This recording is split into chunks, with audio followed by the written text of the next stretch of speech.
Today we're going to learn some diving terms in Te Reo Māori. The word for diving is ruku.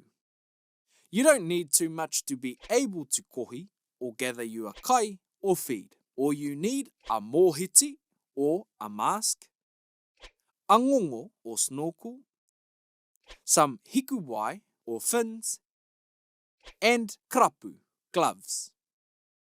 If you are a cold fish like me, you can chuck on a kirirua or wetsuit, or just dive in shorts. It's up to you, really.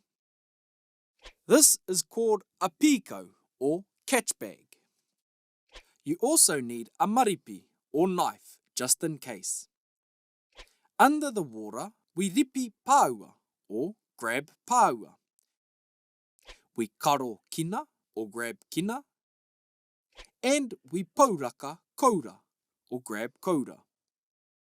As you can see, all of these words are to grab, but in Māori, there are different terms for different species. Oh, and I forgot to mention, I also have a pū tau ika, a spear gun, just in case I see some rari or butterfish hanging around.